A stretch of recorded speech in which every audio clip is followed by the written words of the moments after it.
Today, I want to draw your attention to a growing threat that affects us all in the digital age, cybercrime.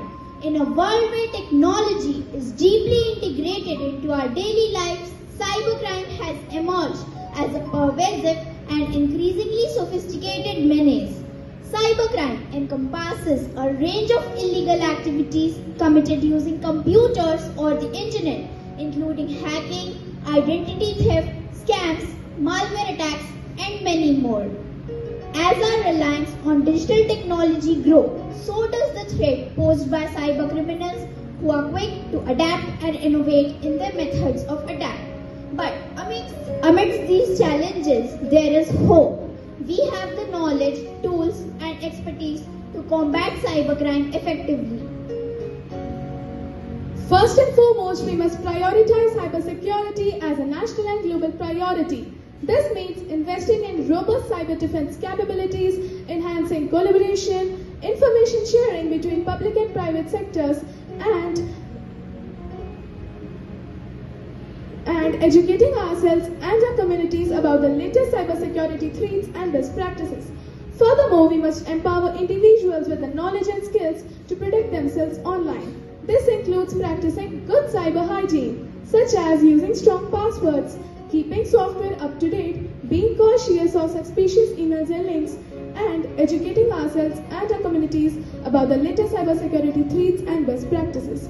So, in conclusion, cybercrime is a formidable challenge that requires collective action and vigilance.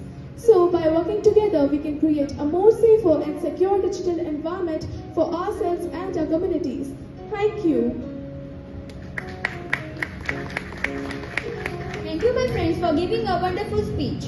प्रकाश की गति से होते सारे काम, online है जिंदगी, cyber युग है नाम।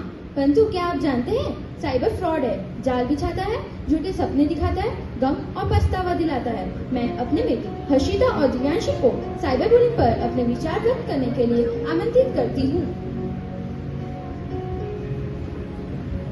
साइबर बुलिंग एक गंभीर समस्या है, लेकिन क्या हम इसके बारे में सचमुच सोचते हैं? क्या हम इसे उतनी गंभीरता से लेते हैं जितनी की होनी चाहिए? यहाँ बस इसे अनदेखा मुद्दा मानकर आगे बढ़ते चले जाते हैं। तो चलिए मैं आपको साइबर बुलिंग के बारे में बताती हूँ। साइबर बुलिंग वह अवस्था है जब व्यक्ति इंटरनेट या डिजिटल माध्यमों का उपयोग करके किसी भी अन्य व्यक्तियों को आतंकित करता है, नीचा दिखाता है या उसका अपमान करता है। यह बुलिंग किसी भी रूप में हो सकती है। सोशल मीडिया पर निरंतर ट्रोलिंग करना, गैर संवेदनशील तस्वीरें या मैसेज भेजना, ईमेल से ऑनलाइन गेम में अश्लील होना। साइबर बुलिंग के कई कारण हैं, जैसे अनुभवहीनता, इंटरनेट का अत्यधिक उपयोग करना, सोशल मीडिया का उपयोग और आपसी में संवाद की कमी।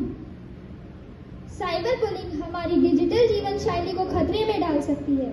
यह न केवल व्यक्तिगत स्तर पर हमारे मानसिक स्वास्थ्य को प्रभावित करती है, बल्कि समाज के बीच में भी अस्थिरता का कारण बन सकती है। कई बार तो यह अक्सर विवाद और उत्पीड़न का कारण बन जाती है और व्यक्ति को आत्महत्या करने के लिए मजबूर कर देती है। इससे ज्यादातर किशोरावस्था के युवा प्रभावित होते हैं। हमें इस समस्या को हल करने के लिए एक साथ मिलकर काम करना होगा। हमें साइबर सुरक्षा और साइबर शिक्षा के माध्यम से जागरूकता फैलानी होगी, ताकि हम सभी इस खतरे के खिलाफ तैयार रह सके। साथ ही हमें अपने बच्चों और युवाओं को संवेदनशीलता, सहानुभूति और सामाजिक सहयोग के महत्व के बारे में भी शिक्षित करना होगा। साइबर बुलिंग के खिलाफ लड़ाई में हमें सभी का साथ और सहयोग चाहिए। हमें एक समर्थ और स्थायी डिजिटल संदेश प्रदान करने की जरूरत है, जो हमारे समाज को समृद्ध और सुरक्षित बनाए रखेगा। अंत में मैं इतना ही कहना चाहूंगी, आओ हम सब मिलकर सही गलत का फर्क नई पीढ़ी को सिखाएं, साइबर बुलिंग को हराकर बेहतर भविष्य बनाएं। धन्यवाद।